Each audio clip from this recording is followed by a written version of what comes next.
Sarap. Ay, sorry. Feel na yung pag-inom. Sa kakadaan nito sa FYP ko, na-convince rin ako sa mga good reviews. So, yung isang box, may laman na siyang 7 na may tig to 30 ml na siya shays.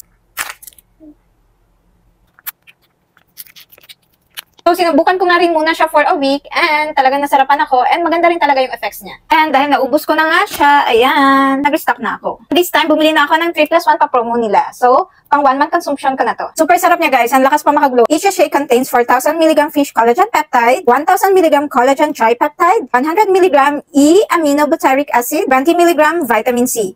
Oh, sino ba naman ang hindi magiging blooming kung gano'n kaganda ang ingredients? So, ito pa yata yung first Korean collagen tripeptide na nakita ko sa market. Bakit ba ako nagtitake ng collagen? Siyempre, you know, well, tumatanda tayo, nalilasan talaga ang collagen production sa ating body.